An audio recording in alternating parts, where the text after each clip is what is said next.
but about evolution itself. Is there strong evidence for that?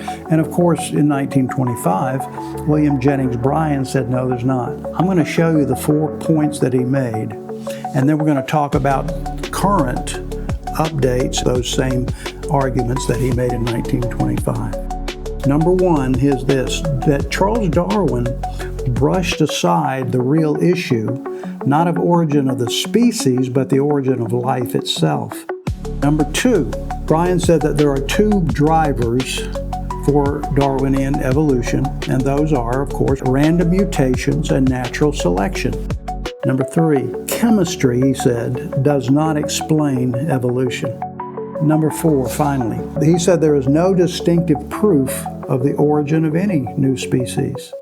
William Jennings Bryan made 4 good arguments that stand up today.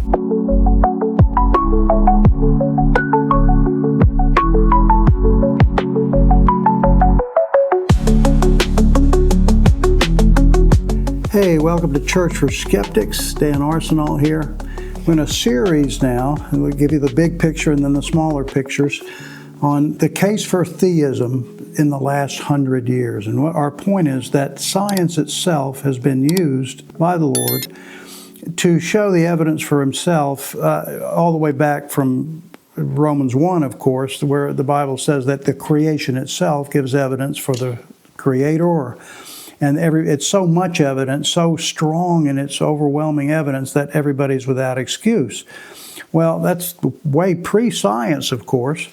So in the last 100 years, you have sort of a riff, if you will, between science and biblical creationism, you might say, or the Bible. It's a magnified, or a manufactured is a better word. It's a manufactured riff because there is no real riff between real science and the facts and data and what we know science to be and what the biblical account is.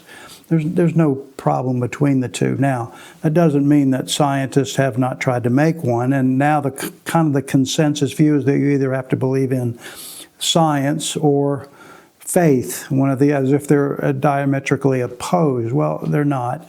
And so what we're saying is that since Darwinian evolution, the early 1900s, let's say, where it really started to take effect, I know the book was written in 1859, but science itself has basically shrunk almost to non-existence the evidence for Darwinism and has elevated the case, a cumulative case, for theism. It's just, and this is through science. There are other ways that God has done this, but God has just really shown up big in science in the last 100 years. And there are tons, listen, there are a lot of scientists who are seeing that. Science and philosophy. Anthony Flew, Thomas Nagel, Fred Hoyle. They didn't necessarily even become Christians, but they became very sympathetic to theism, if not becoming theists.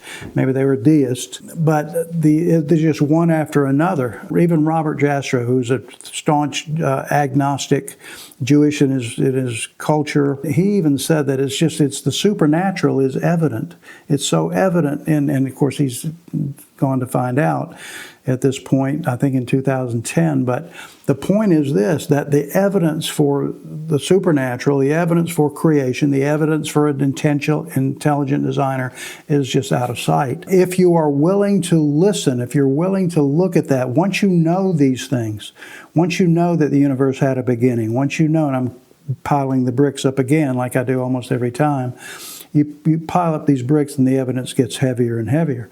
So the universe had a beginning. It was so finely tuned for its own existence, and the fine tuning goes on to the nature of life on planet Earth. It's just the things that have to come together are way beyond the possibility of chance. In other words, chance doesn't have a chance when it comes to so many ramifications regarding life itself. And science is the one who has shown us all these things. You have to have this and you have to have that. Oh yeah, you have to have something else too. And it goes on and on and on. And it just keeps piling up. So we're going to go back today. The subtitle of all this is Since the Scopes Monkey Trial. That's since in the last 100 years. There's 2 trials actually. In 1925, it was against the law to teach evolution. In 2005, it became against the law to teach intelligent design in public schools. So in that sense, I guess Darwin won the day so far. But what we're going to do today is go back to 1925 in the Scopes monkey trial. The prosecuting attorney was William Jennings Bryan. Now, he was the prosecuting attorney because there was a law, the Butler Act, that said you could not teach evolution in schools. And so the ACLU and a couple of other folks got together and got this poor guy, biology teacher named John Scopes, to teach evolution enough that he could get arrested for it and sent to court. And now they send Clarence Darrow to defend him. And the neat thing is, Clarence Darrow was a sort of a common man's attorney. He actually did a great job in a lot of ways. Well, William Jennings Bryan, who was the prosecutor there and the anti-evolution guy, was also he was called the commoner. It's interesting, and the reason he was 3 times presidential candidate in the Democratic, by the way, Party. He was a great articulator of making the case for the average guy. And so he was called the great commoner. And that's exactly what he did at the Scopes trial. So you have 2 things going on.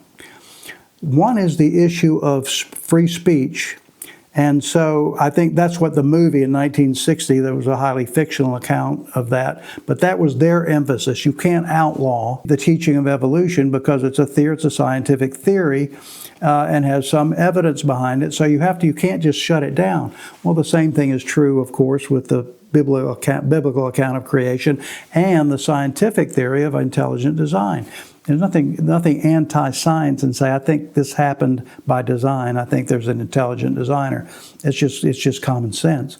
So my point is, I'm going to go back to 1925, and I want to show you the 4 arguments that William Jennings Bryan made against evolution. So again, I said there were 2 issues there. One is the issue of free speech. I'm for that. That's what I think should happen today. I think you ought to make both cases in the public schools and see which one the students think are the most effective. I have no doubt which one it'll go. Have at it, let the debate begin between science and science. And that's, of course, what I've tried to do over these years, too. My point in the second thing is not just about free speech, but about evolution itself. Is there strong evidence for that? And of course, in 1925, William Jennings Bryan said, no, there's not. I'm going to show you the 4 points that he made, and then we're going to talk about current updates and those for or against those same arguments that he made in 1925. Number 1. Here's what, by the way, let me before I make number 1, it's interesting to know, in 1913, when he was running for president at one of those shots, Bryan was negative about evolution, but he wasn't a staunch anti-evolutionist. After World War I, he changed his mind and became a staunch opponent of Darwinism.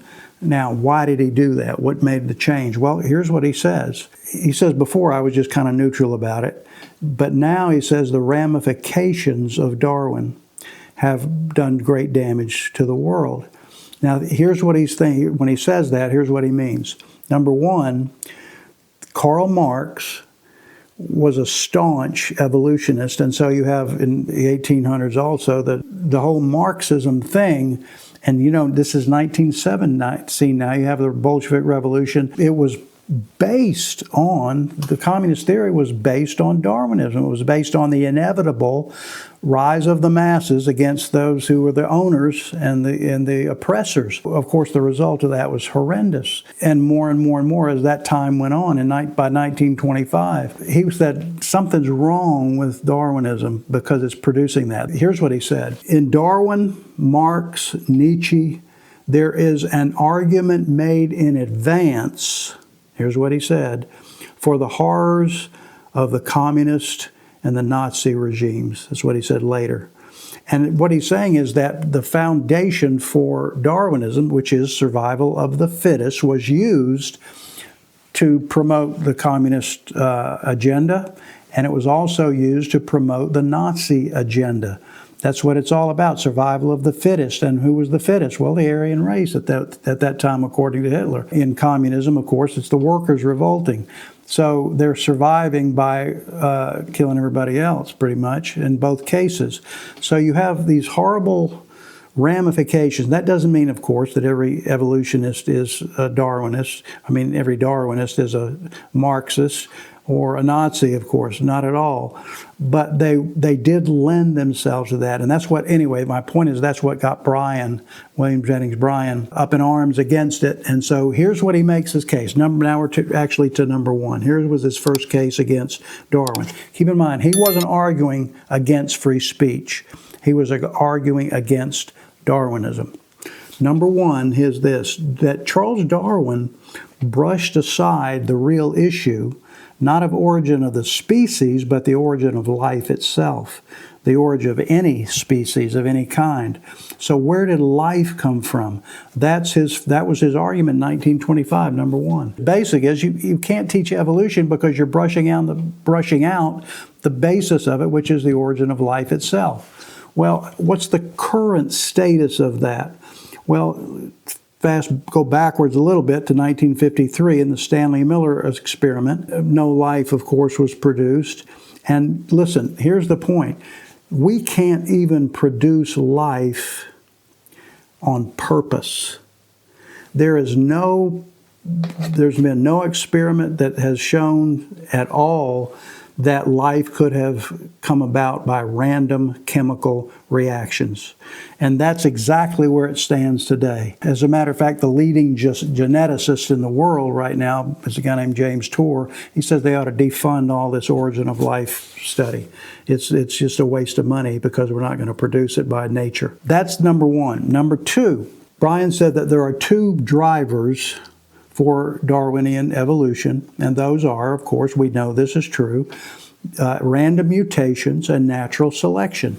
And so the idea is that mutations advance the species to the point that they become a new species, the origin of the species, through natural selection and random mutations. Now, Darwin didn't know much about random mutations back then, but of course we know a lot more about that today in DNA. In his argument, interesting, this is William Jennings Bryan style, he used a watermelon.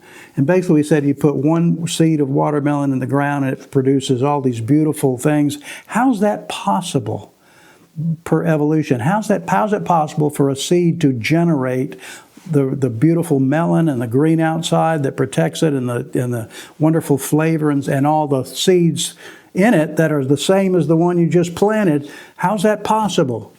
Well, of course, they didn't have an answer then, and they don't have an answer for that now. Let me read you from the Genetic Society News. And this is from the Science of Biogenetics in December of 2023. Now, obviously, this is a staunch Darwinist evolutionary article here, and here's what it says. A deeper understanding of how genetic architecture influences phenotypes can help explain complex features of life. In other words, we don't have a clue as to how the genetics actually make the body parts that are made that are needed to make the body, to make a human or a dog or a cat or whatever, or a watermelon. We don't have any idea how that actually happens. We need a deeper understanding of that. Well, yes, you do. But the point is, Bryan's argument in 1925 stands up in 2025, 100 years later. Number three, I like this one. Chemistry, he said, does not explain evolution. Now, what does he mean by that? Well, what's the chemistry? And they didn't know that much about DNA then. But his explanation was that the chemistry that's in the cells, the chemistry that's in the human body, doesn't have a plan. It doesn't advance or even create life or advance life from one species to another, even if species did advance, which of course we have problems with that too. In 1969, a guy, one of the leading scientists in the world, his textbooks were used virtually in every university, every biology, in both undergraduate and graduate studies. It was called Biochemical Predestination, and it was by Dean Kenyon. Dean Kenyon's idea was that there was a predetermined, because the chemicals were there, they were predetermined to arrange themselves in such a way as to produce life, and then arrange themselves in such a way as to produce all the functions of life and all the advancements of life throughout the years. Now, since then, Dean Kenyon has not only renounced his work, that particular textbook, he is now a believer working with the Discovery Institute, which is the Mac Daddy of intelligence design. His point is this, that exactly what William Jennings Bryan said: chemistry has no goals, chemistry has no purpose, chemistry is not self-arranging. That's what they tried to do with the Miller experiment. They bombarded what they thought were the right chemicals and got some amino acids. But the problem with life is it's the arrangement, it's the sequence, it's the information. That's the key for that. But that was number 3. It was given by Bryan in 1925. It's still valid today. Number 4, finally. Here's what he said. This is 1925, William Jennings Bryan's trial of Scopes. He said there is no distinctive proof of the origin of any new species. Now, you get a lot of pushback from that, but I'm going to give you, this is from 2016, what is the current status? And I'll say it like this. Most people with common sense believe in microevolution. Things change within species. We're taller than we used to be, because change always happens. That's what evolution means. It means change over time. I'm even an advocate for speciation. I think that things can change to the point that new species can possibly happen. It's like you have the original dog canine thing, and then you can get wolves and dogs, and of course we do a lot of breeding ourselves, but you can get tons of different species within that phylum, within that family, let's say. Well, that's what the Bible says. After their own kind, they reproduce. Well, that gives a lot of wiggle room here. We can get species.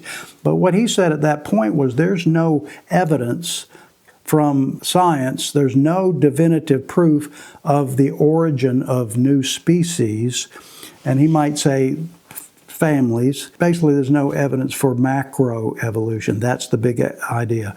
And they use the same term. They use micro and macro. Sometimes guys like me are faulted for using those terms, but they use them too. They know there's a difference between small changes and big changes, and that's exactly what Darwin enhanced. That's what he believed, that because of the small changes he saw in the finches and his own pigeon breeding, he could see small changes within them. Well, if it happened to a small degree for a short time, maybe if you have millions of years, it can happen in a big way, in macroevolution, going from nothing to everything and going from goo to you. And he says there's just no evidence for that. Well, let me give you what the Royal Academy in London said in their meetings in 2016.